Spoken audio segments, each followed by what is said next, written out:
Welcome to Learn English Every Day.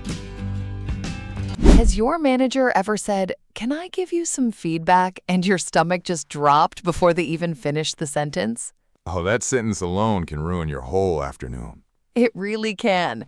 Hey, English learners, I am Julia. And I am David, and today's topic is something every single working person deals with, handling criticism at work. That moment when someone points out a mistake or says your work needs improvement, and suddenly your brain goes into full defense mode, even if the person is being completely kind about it. Today's episode is B1 to B2 level, clear, natural English, perfect for intermediate learners. By the end of this episode, you will understand why criticism feels so personal, how to respond to it without feeling crushed, and 5 real tools to turn feedback into something that actually helps you grow. And we will give you real sentences, actual phrases you can use the next time someone gives you feedback at work. If this kind of real-life English helps you, please hit like and subscribe to Learn English Every Day. We upload a brand new episode every single day. Okay, Julia, let us start with stories. Tell me about a time someone criticized your work. Oh, I have a perfect one. So early in my career, I spent an entire weekend on a presentation. I was so proud of it. Slides, colors, everything was perfect. At least I thought so. Okay, I am already nervous for you. You should be. So Monday morning, I present it to my manager, and he looks at it for about 30 seconds and says, "This is not what I asked for." Oh, no. That is it. 5 words. This is not what I asked for. And I remember my face getting hot. My ears were burning. I just sat there nodding like, okay, sure, no problem. Well, inside, I was basically having a small emergency. The classic smile while dying moment. Exactly that. And the worst part, I didn't even hear anything else he said after that. My brain just kept replaying those 5 words on repeat. This is not what I asked for. This is not what I asked for. It's like your brain put on headphones and just played that one sentence on loop. That's exactly what it felt like. And afterward, I went to the bathroom, yes, the bathroom, just to have a moment alone. And I remember thinking, maybe I'm just not good at this job. From 5 words to maybe I should quit my job, that escalated fast. So fast. And looking back now, his feedback was actually really useful. He explained exactly what he wanted, and once I calmed down, I redid it in like 20 minutes, and it was much better. But in that moment, my brain made it about my whole identity, not just one presentation. Okay, my story is a little different. So I once had a coworker, not even my manager, just a coworker, review some code I wrote. Ooh, coworker feedback. That is a different flavor of scary. A very specific flavor. So she left like 15 comments on my code. 15. And some of them were just like, "Why did you do it this way?" Question mark. No explanation, just why. That question mark is doing a lot of emotional damage.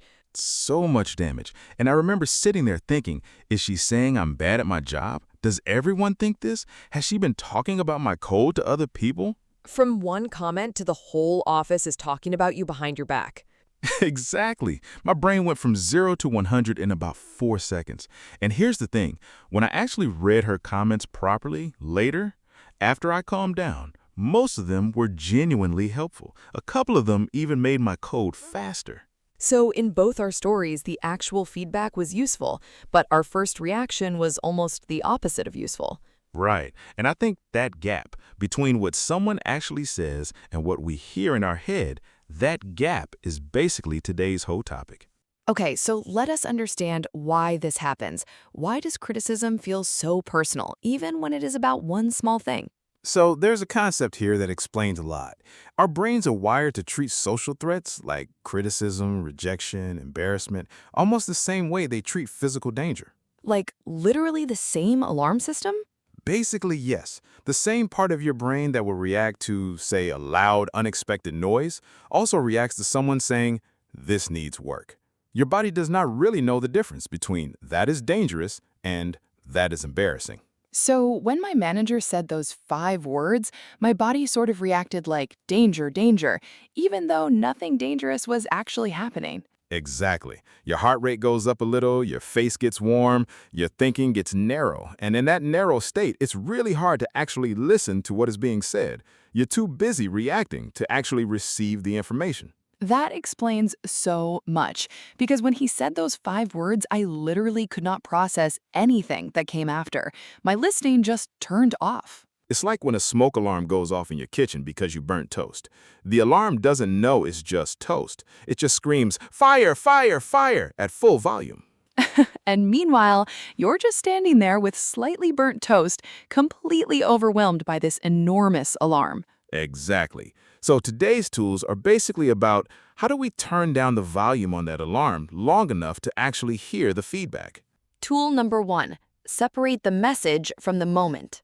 Okay, tell me more. So when feedback comes in, there are really 2 things happening. There is the actual content, the information, the suggestion, the thing they are pointing out, and then there is the moment, your manager's tone, the timing. Maybe they were also stressed. Maybe it was in front of other people.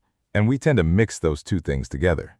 Completely mix them. So if my manager says, "This is not what I asked for," in a flat, slightly annoyed tone, my brain reacts to the tone and the timing just as much as to the actual content, maybe even more. So the tool is try to mentally separate those two layers? Yes. Ask yourself, okay, if I remove the tone, if I remove how uncomfortable this moment feels, what is the actual information here? What are they actually asking me to change? Let us role play this. I'll give you some feedback in a slightly blunt way. Okay, go for it. Julia, honestly, this report is kind of a mess. The numbers in section 2 do not match the summary at the top. Oh, okay. Sorry, I thought it was fine. I can redo the whole thing if you want. See, that is the moment taking over. Now try separating the message. Julia, honestly, this report is kind of a mess. The numbers in section 2 do not match the summary at the top. Got it. So the summary numbers need to match section 2. I'll fix that today. See the difference? The second version takes the actual useful information, numbers do not match, and just deals with that. It doesn't engage with the word mess at all. Right, because mess is the moment talking. Maybe he was stressed, maybe he phrased it badly. But numbers do not match is the actual message, and that's the only part I actually need. Tool number 2, the 24-hour rule. Oh, I think I know where this is going. So sometimes feedback hits you so hard in the moment that you genuinely cannot think clearly about it yet, and that is okay. The 24-hour rule means you do not have to fully process feedback the second you receive it. So instead of trying to respond perfectly right away, You give yourself permission to say something simple in the moment, like, "Thank you, let me think about this and get back to you." And then you actually revisit it the next day when your alarm has quieted down. that is basically what happened with my presentation story, just by accident. I panicked in the moment, went to the bathroom, came back later, and by then I could actually think about what he said. Right, and the 24-hour rule is just making that process intentional instead of accidental. Let's role play it. Okay, you give me some tough feedback and I'll use the rule. As manager, Julia, I have to be honest, I don't think this approach is working. We might need to go back to the drawing board. Okay, thank you for telling me directly.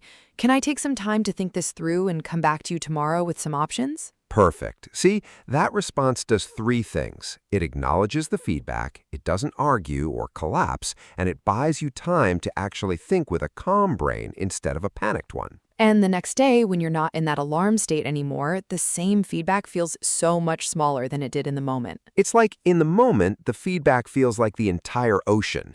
24 hours later, it's more like a glass of water you need to deal with.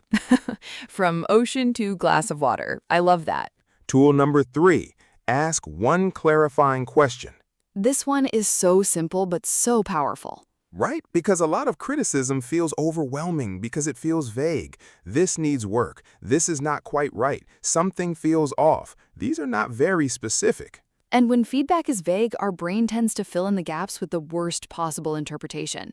Exactly. So instead of just absorbing the vague feedback and spiraling, you can ask one simple question that turns vague feedback into specific, actionable feedback. Something like, could you give me an example of what you mean? Exactly that. Let's role play. Your presentation style in client meetings could use some work. Oh, okay, I will work on that. Work on what exactly? Right, no idea what to actually change. Now the clarifying question version. Your presentation style in client meetings could use some work. That is helpful to know. Could you give me an example of a specific moment where that came up? Sure, yesterday when the client asked about the timeline, you said, I think it should be fine, but you sounded unsure, and it made the client unsure too. Ah, okay, that is actually really specific and useful. Now I know exactly what to work on, sounding more confident when I'm actually confident about the answer. See how different that feels? Your presentation style needs work feels like an attack on your whole personality. Sound more confident when answering timeline questions feels like one specific doable thing. Tool number 4, say thank you even when it is hard. Okay, this one people really resist. I know, because it feels almost unfair. Someone just told you something uncomfortable and now you are supposed to thank them?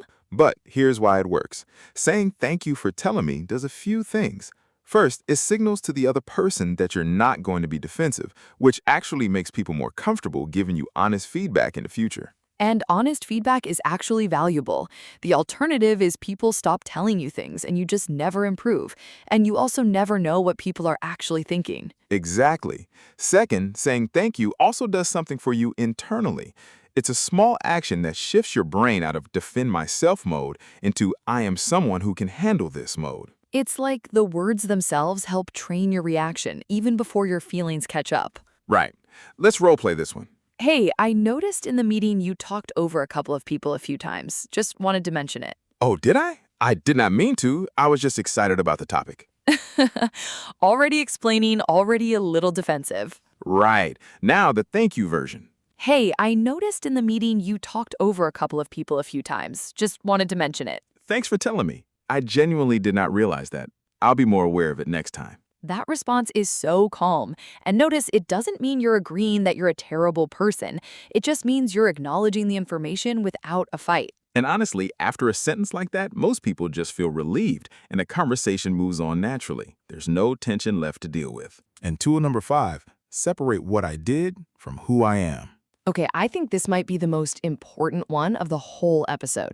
I think so too. So a lot of what makes criticism feel so heavy is that our brain quietly turns this presentation needs changes into I am bad at my job, or I am not smart enough, or I do not belong here. Which is exactly what happened to me in the bathroom that day. This is not what I asked for became maybe I am just not good at this. Right, that is a huge jump from one document to your entire identity as a professional. So how do we actually catch that jump when it happens? One simple way is to literally notice the language in your own head. If your inner voice is, I am bad at this, try mentally rewriting it as, this specific thing did not go well this time. So instead of I am bad at presentations, This particular presentation did not match what was expected, and now I know what to adjust for next time. it is the same idea as this is not what I asked for versus you are not good enough. One is about a task, the other is about your whole worth as a person, and only one of those is actually what was said. Exactly. The criticism was about the task. The I am not good enough part, that was something your own brain added afterward for free, without being asked. My brain really did not need to add that extra chapter. No, refunds on that one either. But seriously, every time feedback comes in, it can help to ask, is this actually about me as a person, or is this about one specific thing I did? Almost always is the second one.